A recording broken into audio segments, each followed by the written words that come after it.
I like you people. All right, final session. How to stay married and not kill your spouse. All right, we're going to take a look at what it takes to do that. But before we do, I want to take you to heaven and put you on a committee. And we're going to go back 4,000 years in time to the time of King David. Now, King David had 5 wives. Why any man would do that to himself is beyond understanding. But he had 5 of them. And now we need to decide on our committee which one of these women is going to be the mother of the next king of Israel. He's going to be King Solomon, the wisest man that ever lived. This was during this was during Israel's golden age. It was the best time Israel ever had it. It was glorious. You talk about a run on the stock market. I mean, prosperity, no wars. It was fantastic because this king was so incredible.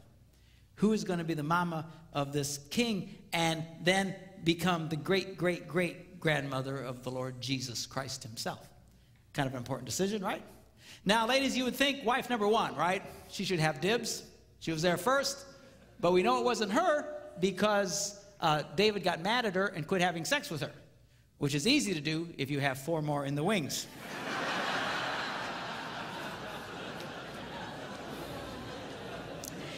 And you probably want to discount wife number 5. You remember her, Bathsheba? The only reason she's there is because of lust, lying, adultery, and murder. King David saw her taking a bath. See, that's what lust will do to you. Saw her taking a bath, seduced her, had sex with her, got her pregnant, and then murdered her husband to hide the whole thing and married her. There's nothing holy about this. There's nothing right about this. God never intended for that woman to be in the house. All right, so how would you decide? You think about that, and we'll come back to that.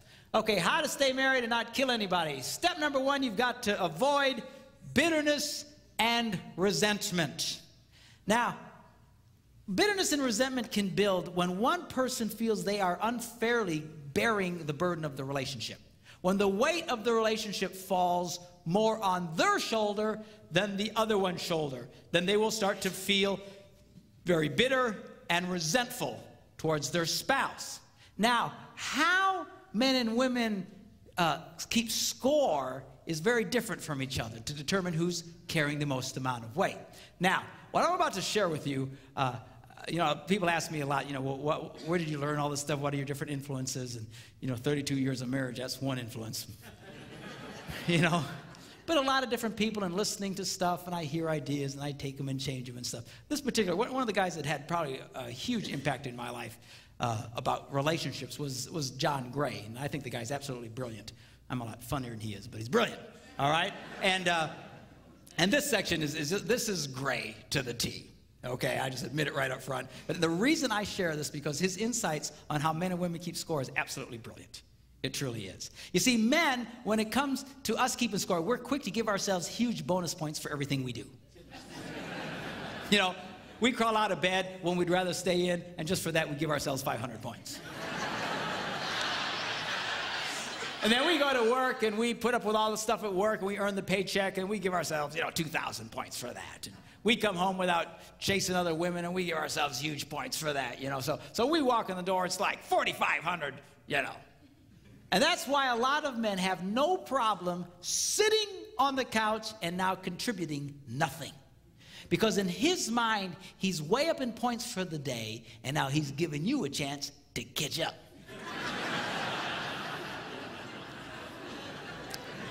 Now, I didn't say it was right. Don't get mad at me. I'm just saying this is the way his brain ticks. And a lot of guys will actually start feeling very bitter towards their wives if they feel their wives are trying to make them do stuff. Because in his male psyche, he's way up in points for the day. He shouldn't have to do anything else. Now, the problem here is that women keep score a little differently. Let me show you how a woman would score the same man's day.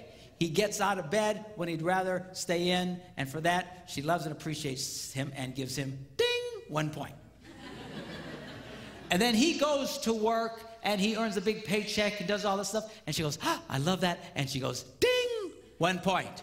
And then he comes home without chasing other women, and comes home, and she's so glad to see him, ding, 1 point. So you walk in, you got 3. Well, she also got up. She also went to work. She also cleaned the toilet. She also took the kids to piano lessons. She also had it in. It's 13 to 3. And you don't want to do anything? And now she starts screaming at her husband, which in a way is a good thing because it's the silent ones who really do kill people. If it gets quiet around your house, I'd get nervous if I were you. So she starts getting very, very angry. Now, when guys first hear about this, they get very discouraged. They go, wait a minute. You mean to tell me that no matter what I do, I get one lousy stinking point? Well, the answer is yes. But the good news is you can make this work for you. Because what men fail to realize is that women respond to virtually any simple act of kindness and reward it the same way as they would a big act of kindness. Right? Now, guys don't understand this. They think it's got to be big. It's got to be special. Girls, you have to understand the reason why we don't do a lot of small things around the house is because to a man, it doesn't mean anything. It's not that we hate you. We just couldn't possibly care less. It means nothing, and because it means nothing to us, we think it should mean nothing to you. But guys, you can't make that mistake. She scores very differently from you. Simple acts of kindness. It's those simple, like I told you last night, it's those simple acts of kindness that got her to fall in love with you in the first place. It's relatively easy to get a woman to fall in love with you if she'll pay attention to you in the first place. That's the hard part.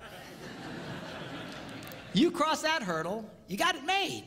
As long as you pay attention. Simple acts of kindness. You do that, you can keep a woman crazy in love with you for your entire life. Simple acts of kindness. Every time you do a simple act of kindness. Ding, ding, ding. But guys, we don't think that way. If it's got to be big, it's got to be important. That's why a lot of guys, they'll only go all out for their wives, about 4 times a year. Birthdays, anniversaries, Christmas, and the obligatory Valentine's Day. And we think we'll do something real special and real fancy, and we think, well, that'll hold her. But that doesn't hold her. To her, you've done 4 things all year, you bum.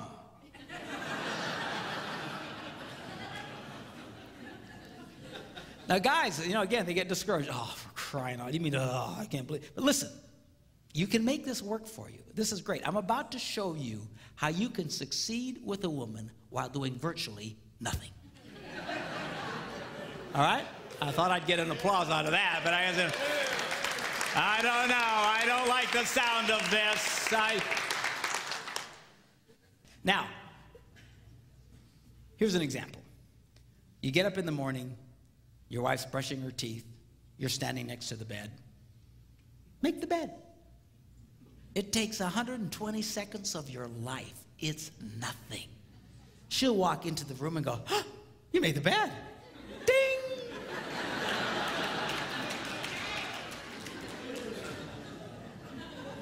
You know that monument that you're building in the middle of your bedroom of old underwear?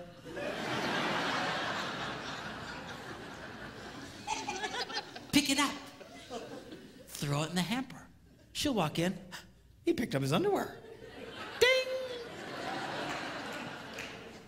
When you're done eating dinner, instead of just slugging off in front of the TV like Jabba the Hutt, clear off the table. It's 60, 90 seconds of your life. It's nothing. She'll go, he cleared off the table. Ding! And now you're scoring. Ding. But see, guys don't get that. Gray uses this great analogy. He says, if you bring a woman a rose, she'll go, ah, ding! And then men, we think, wait a minute, 1 rose, 1 point? A dozen roses, 12 points. So we run out and we spend, $80, $90 for a dozen long stem roses, and we bring them to her, and she goes, ah, thank you! Ding!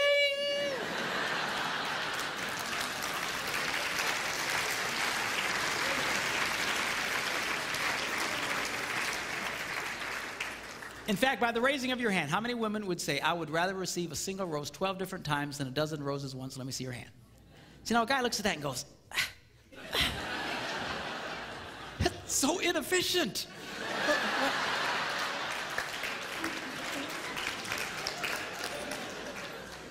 You want to make out like a bandit on this deal? Plan something special for your wife, like taking her out to dinner next Friday night. Nice restaurant. Go ahead and get a babysitter in advance. Get everything all set. But then tell her what you've done. A lot of guys, they'll think, oh, I'll surprise her. No, no, no, you amateur. Surprise her. Never try to surprise a woman. So what you do is you tell her in advance. The minute you tell her, honey, guess what? Next Friday night we're going to such. I got some nice reservations. I already got a babysitter. We're going to have a great time. The minute you tell her what you're going to do, ding! You just got a point and you haven't done it yet. All right?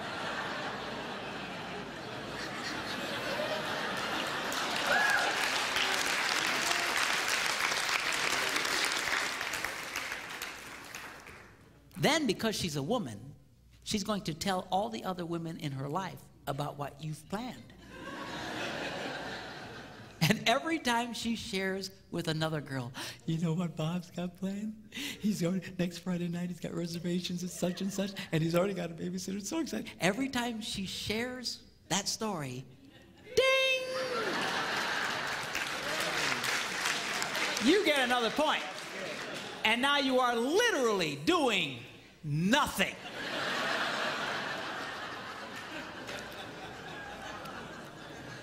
And the beauty of that system is every time you're earning a point, the husband of the other wife, that poor slob, is losing one. So it's kind of like a double coupon thing going for you. You really want to make out like a bandit? Engage your wife in meaningful conversation. Now, to a lot of women, meaningful conversation means she talks, you shut up and listen. But you can't just drift off into your nothing box. You have to let her know that you're hearing her. Every time you acknowledge that you've heard her, ding! So she'll go, la, la, la, la, la, la, la, la, la, la. You go, you don't say. Ding! La, la, la, loop-de-loop-de-loop-de-doo. You mean loop-de-doo? Ding!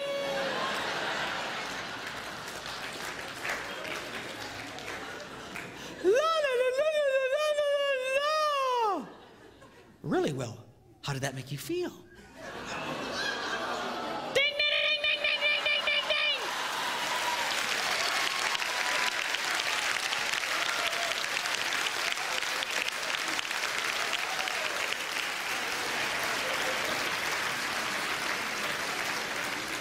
And you're doing nothing.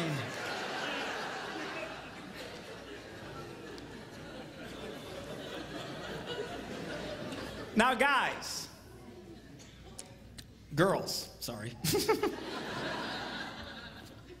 Now, girls, you can't forget that he gives himself huge bonus points for everything he does. So how can a woman earn huge bonus points with a man?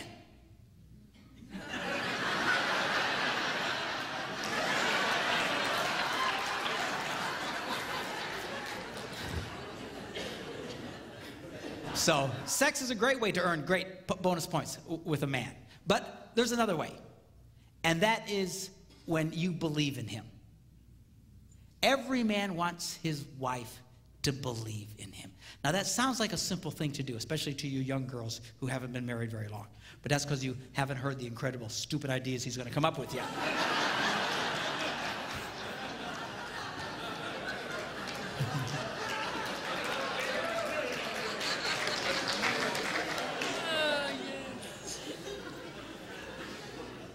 And a lot of women, they feel it's their God-given responsibility to try and keep their husbands humble or something, you know, because he'll come up with this idea and they respond, that's stupid. Oh, that'll never work. You could never do that. And they don't realize when you talk to a man like that, you are doing incredible damage to him and to your relationship with him. Men, if you have not figured this out yet, men have very, very fragile egos. We just do. We might look like tough guys on the outside, but we're girly men on the inside because we can't handle that kind of, rejection and all that kind of stuff and criticism. Most men don't handle it very well. And when women treat their husbands that way, when he tries to share his dreams with you and you dismiss them as stupid and ignorant and he can't do that, that's very, very, very damaging. Now, that's not to say you can't challenge his ideas. Keep him from destroying himself and the family. That's okay. But you need to be his number one fan. Because I'll tell you what happens. When you do that, you know what he learns? I cannot share my dreams with this woman. And men will stop telling their wives their dreams. If your husband never tells you his dreams, you guys might need to have a serious talk. And the reason he's not telling you is probably because you have given that kind of reactions to him. And it's very damaging to a man. And now you got yourself in a really bad place because almost miraculously at work there's some bimbo there who just accidentally hears one of his ideas and goes, oh, that would be a great idea. Oh, really? Oh, yeah, you'd be great at that. Oh, well, thank you very much. And now you're in serious trouble. You need to understand something, girls. Most affairs do not begin for sexual reasons. They begin for emotional ones. And you need to let that boy know that you are his number one fan. And it's hard for a lot of women. I'll tell you who really struggles with this. Women of professional men. Doctors, lawyers, preachers' wives. A lot of them really struggle in this. Why? Because they get so tired of hearing everybody praise their husband. Oh, you're so great. He's so great. He must be wonderful. He must be wonderful. I've heard with my own ears a woman, as soon as they came into the door, she says, everybody thinks you're so smart. I know what an idiot you are. I think, what is she thinking? She's doing God's work somehow? Everybody thinks you're so great. I know how stupid you really are. Huge damage to the relationships. You need to let that boy know you are his number one fan. And as much as I love it when people come up to me after these seminars and say, oh, you were great, I loved you, and I do love that because I have an ego the size of Texas, the one that means the most to me is when that cute redhead comes up to me and says, you did a great job today. And I know the only reason she says that is because I just said this now.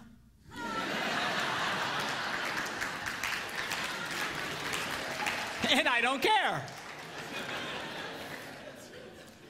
All right, so be careful with the scores. Now, what do you do? What do you do if the scores get so unbalanced and everything gets so out of whack? Well, then you got to do number two. You need to learn how to keep the reset button handy. Now, when my son Philip was a little boy, I used to be a video game addict. And I loved to play video games. And I would play for hours just and I had the latest, greatest, whatever, boxes and stuff like that. And he would come up to me and say, Dad, can I play with you? Can I play too? And I'd say, sure. Sure. So I'd give him a controller, and I took the cord and I ran it back, but I wouldn't plug it in. He was a little boy. He didn't know. Oh, that's terrible. What would he think about that? It is going to be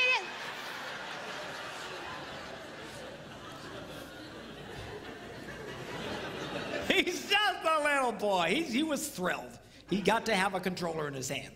And we would play for hours just laughing and giggling and having a great time. But it did dawn on his brain at some point that something was amiss. And he said to me one day, he says, Dad. I said, yeah. He goes, I think my controller is busted. I said, what makes you say that? He goes, it's not responding. Responding? Oh. He's pretty impressed. He obviously had been listening to us talk, and I followed I said, oh, it's not plugged in. How did that happen? So we plugged it in, and all of a sudden it comes to life. He goes, yeah, that's it. And sure enough, the little rat could play. And he's playing, and I'd let him get way in front, and then I'd catch up, and I'd let him get way in front, and I'd catch up, and we'd just do this for hours, having a great time. The problem with this plan was, though, is he eventually got really good. When I was better than him, I would let him get way ahead, but when he got better than me, he felt no such compassion for the old man. And he would kill me. Just kill me. I mean, just massacre me. Just, 180,000 to 12, And I'd reach over and hit the reset button. Bleep! And he'd say, Dad! I'd say, shut up, keep playing. We're trying to get it. And he'd get way ahead, and I'd do it again. Bleep! Dad, cut it out! My hand slipped. And I loved the reset button. Do you know why I love the reset button? Because whenever you would push the reset button, everything would go back to the way it was. Wouldn't it be great if relationships had a reset button? That when things got so crazy and the scores got so unbalanced and things were so out of whack, that all you had to do was push a button and everything would go back to the way it was. Wouldn't that be great? Do you know God has given us just such a button? Some years ago, I was in Phoenix, Phoenix, Arizona. And this is, in the early 70s when the dinosaurs still roamed the earth. And the very young man, I was part of a revival meeting. You ever been in a revival meeting? They'd have meetings every night, and you never had an ending time. You just would keep going and going and going and going until people quit coming. And our meetings would go sometimes for months on end. As long as people kept coming and asking Christ into their lives. It was very, very cool. We had a lot of fun. During the day, we would go out, we'd hand out flyers inviting people, and at night we'd have these meetings. Well, my favorite place to go in downtown Phoenix was in front of the downtown porno shop, because it was hilarious to hand somebody a flyer about Jesus on his way into a porno shop, because it would just freak him out. He'd go, oh, thanks. And he'd go, all of a sudden he'd go, oh, wait a minute, this isn't J.C. Penney's? What am I doing here? It was hilarious. I'd keep myself entertained for hours doing that, We weren't protesting, or just handing, how you doing? Yeah, hi. And it was just great entertainment. Well, the guy who owned the porno shop, though, wasn't having nearly as much fun.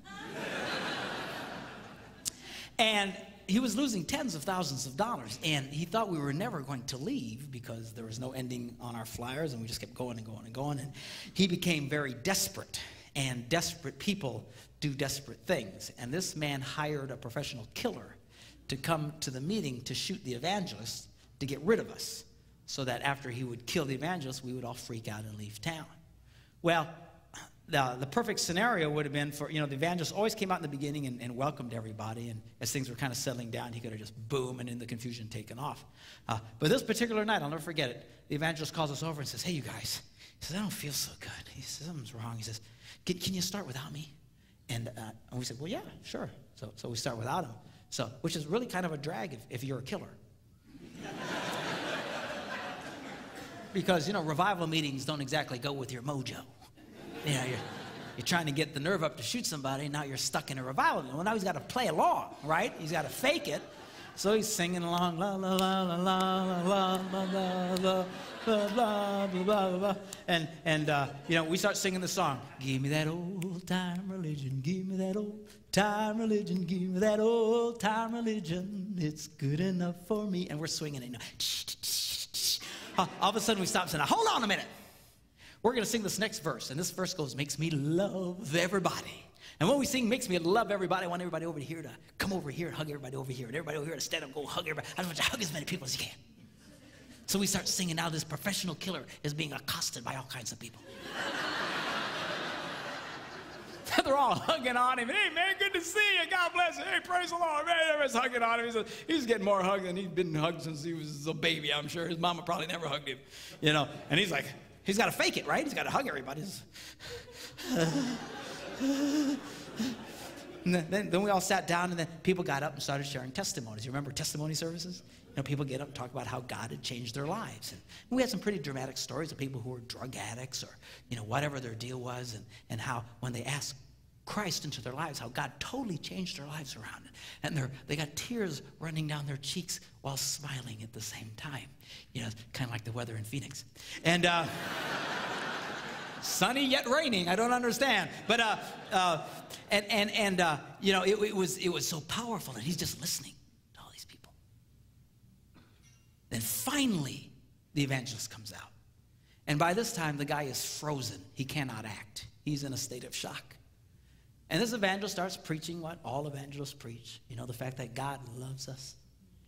He loved us so much, he sent Jesus to take our punishment.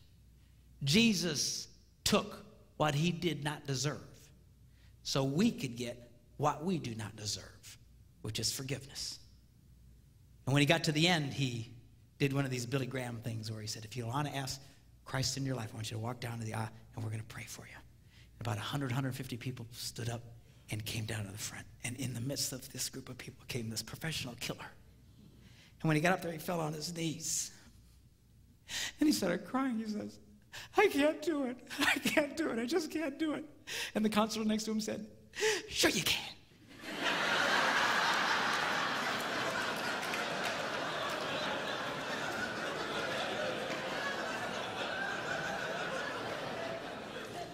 You can do it. I want you to know, God wants you to do it. And he's going, no, you don't understand. You don't understand. And he pulls out the loaded weapon and hands it to him. And that's how we found out the story of how this guy came to kill somebody, but instead had his life dramatically impacted by the love of God.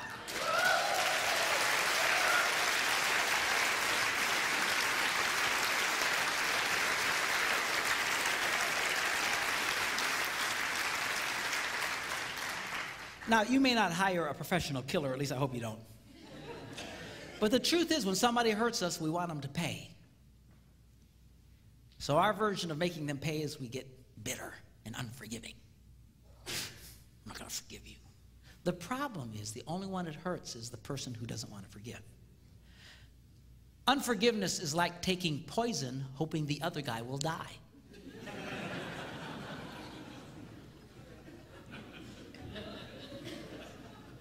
And to be truthful with you, I've never understood how so many people have a problem in this area, particularly Christians. You know, if you're not much of a churchgoer, take a nap for a minute. But you Christians, you know, this is Christianity 101. This is as foundational as it gets. Jesus taught us basically this: if you don't forgive people, God won't forgive you. It's that simple. So I don't believe that. No, you'll get an exception because you're so cute. You're kidding yourself. Forgive us our trespasses as we forgive those who trespass against us. Forgive us as we forgive. God will not forgive you if you don't forgive people. This is non-negotiable. You need to hear it. But a lot of people, they struggle with it. They go, I don't, it's so hard. Because you don't understand what forgiveness is. Forgiveness is an act. It is not an emotion. Has nothing to do with your emotions. You might feel the pain of what that person did to you till the day you die. Has nothing to do with forgiveness. It's not an erasure of your memory. You might remember what that person did to you till the day that you die. And let me ask you a question. Do you think God has Alzheimer's? Do you think he can't remember what you did? Do you think he looks at you and goes, something about you really ticks me off? Like, can't remember what it was. He throws in what he calls the sea of his forgetfulness. He doesn't have Alzheimer's. He just will never bring it up again. He'll never mention it again. That's what forgiveness is. Forgiveness